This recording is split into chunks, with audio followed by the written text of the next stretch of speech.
My brother stole my wife and then had the nerve to blackmail me. Now, I'm the one who's finally free. It was my brother's 35th birthday party.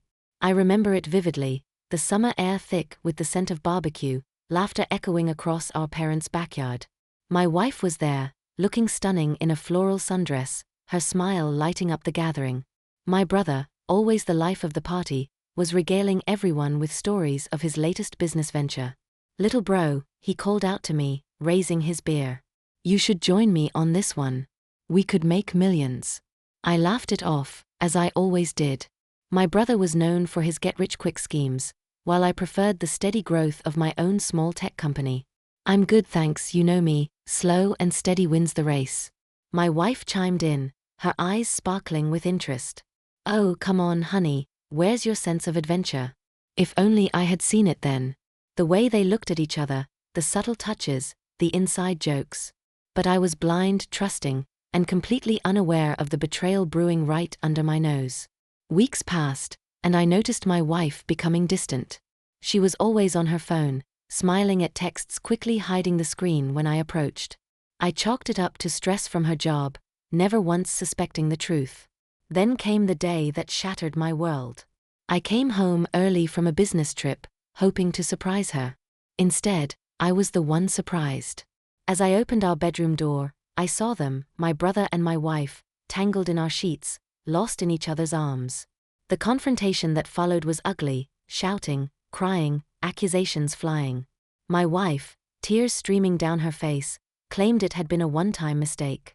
My brother, looking more annoyed than ashamed, told me to calm down.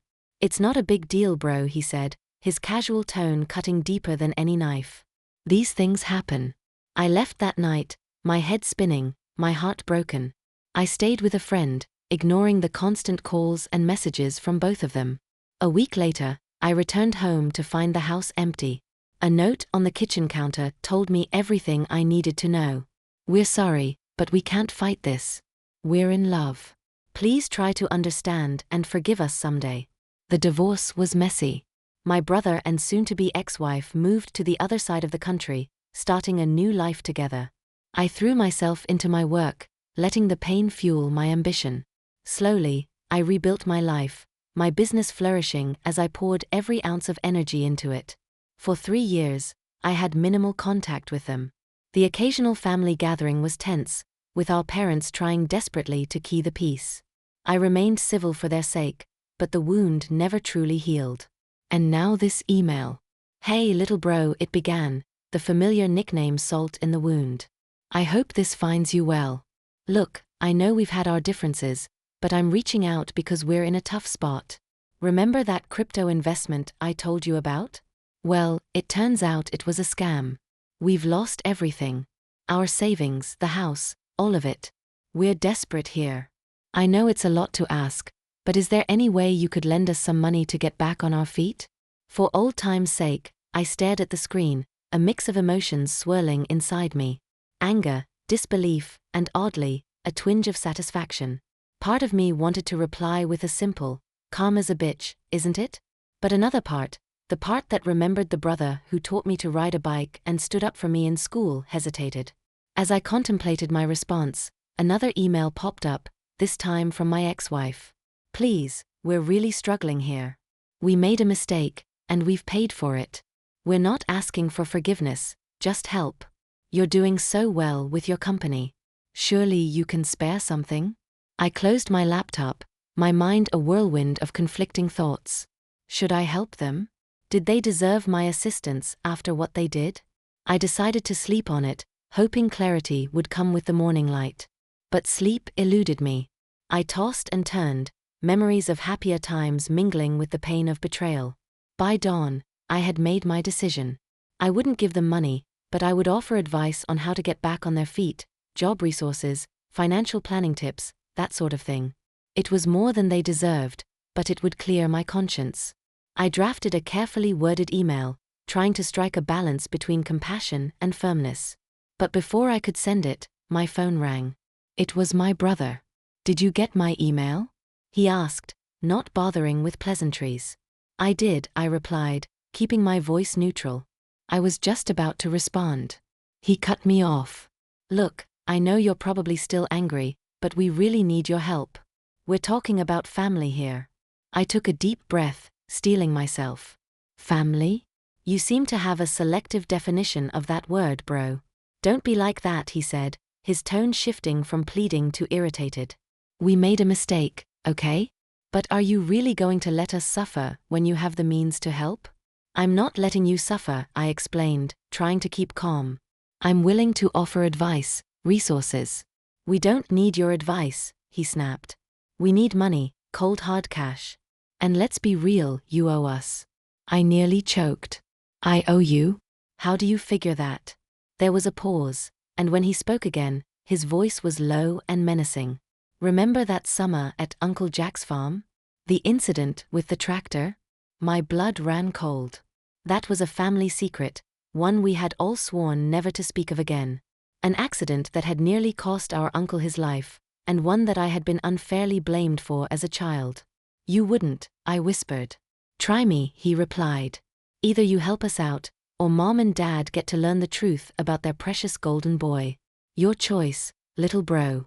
The line went dead, leaving me in stunned silence.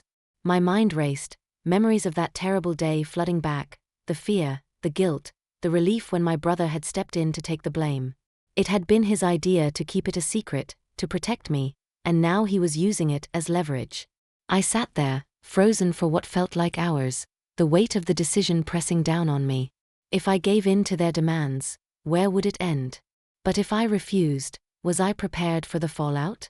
As the sun rose higher in the sky, casting long shadows across my office, I made my choice. I picked up my phone and dialed a number I never thought I'd use again. Mom? I said when she answered. I need to talk to you and Dad. It's important, it's about what happened at Uncle Jack's farm. The silence on the other end was deafening. Finally, my mother spoke, her voice trembling. We'll be right over. The next few hours were a whirlwind of emotions. Tears, anger, disbelief, and ultimately, understanding. My parents listened as I recounted the true events of that day, how my brother had protected me, and how he was now using it against me. To my surprise, they weren't angry. Sad, yes, but not angry. My father placed a hand on my shoulder, his eyes misty. Son, we've always known. Jack told us the truth years ago. We were waiting for you to come to us when you were ready. The relief I felt was indescribable. The weight I had carried for decades lifted in an instant. And with it came clarity. I called my brother back, my voice steady and strong. The answer is no. No money, no help, and your leverage, it's gone. I've told Mom and Dad everything. His sputtering protests were cut short as I continued. You and her made your choice 3 years ago. Now you get to live with the consequences. Don't contact me again unless it's to apologize. I hung up, feeling lighter than I had in years. The road ahead wouldn't be easy. There were still family dynamics to navigate, wounds to heal. But for the first time in a long time, I felt free. As I sit here now, reflecting on the chaos of the past few days, I can't help but marvel at the twists and turns life takes.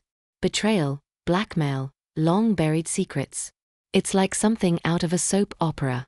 But through it all, I've learned valuable lessons about trust, forgiveness, and the importance of facing our past.